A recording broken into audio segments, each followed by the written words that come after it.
My name is Terri David, and I'm 45 years old, and I started an after-school enrichment program to support girls going into engineering or STEM fields, called the Renegade Girls Tinkering Club.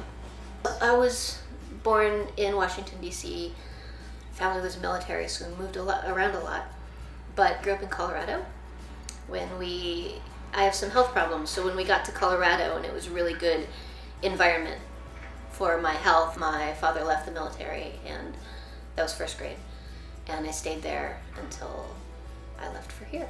My first job was at Bed Bath & Beyond, and I worked at Bed Bath & Beyond as a receptionist for Cigna, and worked my way through a couple courses learning how to use a software called 3D Studio Release 4, which is now 3D Studio Max. And then I went through the connections that I made there and the work that I did there. I got a job doing quality assurance with a company that worked for another company that was working on a Lego game. So my first industry game was Adventures on Lego Island. And they really liked the work I was doing in quality assurance, and they moved me up to animation pretty quickly. But what was interesting is when I applied for that job, I sent them my reel, which is work that you do at school, and then you send it as proof that you know what you're doing. And I had made a bunch of ships from my favorite science fiction shows. And I had this one, I made the Imperial shuttle from Star Wars, and I made it so that the flaps would go up when it took off. And the person interviewing me was watching my reel, and he looked at me and said, "I don't see a lot of girls who build spaceships." And I said, "Well, you're looking at one." He said, "Okay."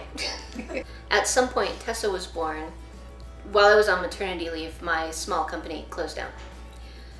So instead of trying to find a job as a mother, a new mother with an infant, I started working contract. Renegade Girls is my passion now.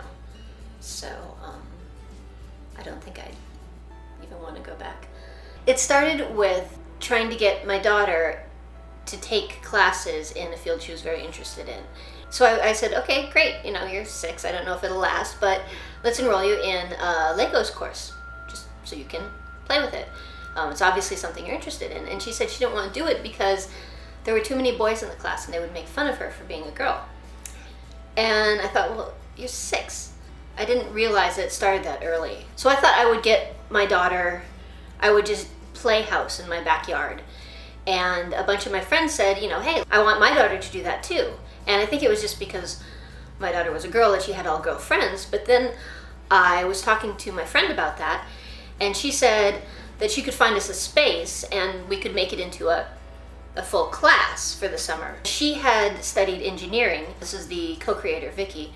She had studied engineering, and she said, there's such a big gap here in the training for the younger kids. There's a lot of opportunities for junior high and high school kids, but we kind of think that by then we've sort of started to lose girls who haven't developed the foundational skills. They haven't played as much with building things, just building things, getting your hands on it. So we got together and we said, well, why don't we do this? We'll make a company just for girls and just give it a try.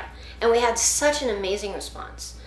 And we had such a great group of girls that first summer. We did it for 4 weeks, and we filled up all of our classes almost immediately, to our surprise. And then the girls had such a great time, and it was enlightening. And so we said, well, let's see if we can bring this to more people. So we decided to try after school, and it just blossomed. There's just so many people who are looking for a way to solve this problem in so many different ways.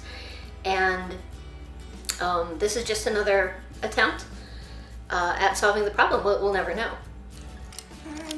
There's a book for some ideas, but I had the idea all by myself.